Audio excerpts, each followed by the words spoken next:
নমস্কাৰ। কিছুদিন বিৰতিৰ মূৰত আজি পুনৰ এটা নতুন ভিডিঅ' লৈ আপোনালোকৰ মাজলৈ আহিলোঁ। এইকেইদিন মই অকণমান ব্যস্ত আছিলোঁ, সেইকাৰণে ভিডিঅ' দিব পৰা নাই। আৰু মই এই ভিডিঅ'টোৰ জৰিয়তে মই দুটা ইনফৰমেশ্যন আপোনালোকৰ মাজলৈ লৈ আহিছোঁ। প্ৰথম ইনফৰমেশ্যনটো হৈছে PWD যিসকল কেণ্ডিডেট আছে, মানে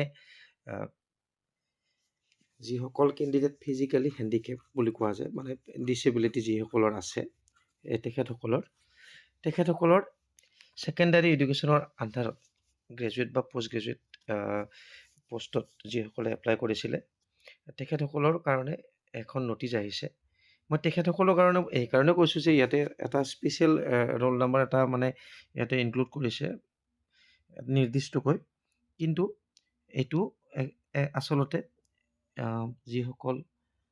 যিসকলে এপ্লাই কৰিছিল যে নিজকে শাৰীৰিকভাৱে অক্ষম বুলি কৈছিলে, তেখেতসকলৰ ডিচেবিলিটি চাৰ্টিফিকেট আছে, তথাপি মেডিকেল চেকআপত তেখেতসকলক মতা হৈছিলে। সেইকাৰণে তেখেতসকলৰ যিটো এপইণ্টমেণ্ট প্ৰচেছ আছে, ৰেগুলাৰ কেণ্ডিডেটৰ লগত দিয়া নাছিলে আৰু কিছুদিন হোল্ড কৰি ৰাখিছিলে, যেতিয়ালৈকে তেখেতসকলৰ মেডিকেলৰ ৰিপৰ্টটো মানে ঠিকমতে বিভাগীয় কৰ্তৃপক্ষই লাভ নকৰা পৰ্যন্ত। এতিয়া চাব, ইয়াতে এটা ৰোল নম্বৰৰ ক্ষেত্ৰত তেখেতসকলে বিসংগতি পাইছে। সেইটো হৈছে, চাব, office of the director of secondary education কাহিলীপাৰাৰ পৰা এখন দিছে নটিচ। ইয়াতে দিছে যে as per the medical board report forwarded by the gov, letter নাম্বাৰটো দিছে ইয়াতে, the candidate bearing roll number 400306 has been rejected for appointment as the candidate's disability percentage is below' 40% as per medical examination report. মানে তেখেতৰ 40%তকৈ ওপৰত নহয়, মানে তেখেতে যদিও কিছু বিসংগতি থাকিব পাৰে, কিন্তু তেখেতে পাৰ্চিয়েলি মানে এবল হয়, মানে কিছু কাম কৰিব তেখেতে পাৰে, যিহেতু ইয়াতে ছেকেণ্ডাৰী এডুকেশ্যন বুলি দিছে। গতিকে তেখেতে শিক্ষকতাৰ লগত যিটো বৃত্তি জড়িত, যিটো এপ্লাই কৰিছিলে ফিজিকেল হেণ্ডিকেপত তেখেতে নপৰে। আচলতে তেখেতৰ 40%তকৈ ওপৰত যদি কিবা বিসংগতি থাকিল হয় শাৰীৰিকভাৱে, তেতিয়াহ'লে তেওঁ ফিজিকেল হেণ্ডিকেপৰ কোটাত পাই গ'ল হয়, কিন্তু এতিয়া তেখেত জেনেৰেলত আহি গ'ল, আৰু জেনেৰেল হয়তো তেখেতৰ তেনেকুৱা কোৱালিফিকেশ্যন নম্বৰ তেখেতে পোৱা নাই, সেইকাৰণে এইটো ৰিজেক্ট কৰিছে। তাৰ পাছত মই দ্বিতীয়তে আৰু এটা ইনফৰমেশ্যন লৈ আহিছোঁ আপোনালোকৰ মাজলৈ। সেইটো হৈছে, আজি কেইদিনমান আগত এটা ৰিপৰ্ট ওলাইছিলে যে অতি সোনকালে প্ৰভিঞ্চিয়েলাইজ যি আছে আমাৰ স্কুলবিলাক, মানে এডুকেশ্যনেল ইনষ্টিটিউটবিলাক যে প্ৰভিঞ্চিয়েলাইজ কৰিব, যিবিলাক ভেঞ্চাৰ হৈ আছে, তাতে সেই এটা পৰ্টেল খোলাৰ কথা আছিলে, শিক্ষামন্ত্ৰী মহোদয় নিজে কৈছে। আৰু সেই পৰ্টেলত গৈ ইনষ্টিটিউটৰ মানে প্ৰধানসকলে নিজৰ বিদ্যালয়ৰ আবেদন পত্ৰ তাতে দাখিল কৰিব পাৰিব অনলাইনত, যে তেখেতসকলৰ ইনষ্টিটিউটখন যোগ্য হয়নে নহয়, ৰিকগনাইজেশ্যন কেতিয়া হৈছে, বা তেখেতসকলৰ লেণ্ড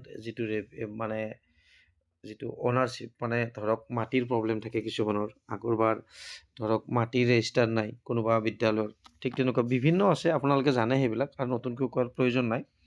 এতিয়া ইয়াতে ৰণোজ পেগু ডাঙৰীয়াই এইটো শ্বেয়াৰ কৰিছে যে shared a meeting at Janata Bhavan with official of the education department regarding the provincialisation management system portal, মানে প্ৰভিঞ্চিয়েলাইজ মেনেজমেণ্ট ছিষ্টেম পৰ্টেল এটা খুলিছে, through which applications for the provincialisation of educational institution will be receive.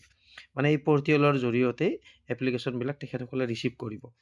আৰু এইটো এটা খুবেই ভাল খবৰ, কাৰণ প্ৰভিঞ্চিয়েলাইজ বুলি ক'লে এই শব্দটো বহুদিন আগৰ পৰা চলি আছে, আৰু মোৰ বোধেৰে মোৰ এটা ব্যক্তিগত মতামত, এই শব্দটো আৰু নোহোৱা কৰিব লাগে, কাৰণ নতুনকৈ আৰু যিহেতু গভমেণ্টে নিৰ্দেশনা জাৰি কৰিছে বিদ্যালয় স্থাপন কৰিব নালাগে, বিদ্যালয় বুলি কওঁতে ইয়াতে মহাবিদ্যালয়ৰ কথাও আহি পৰে।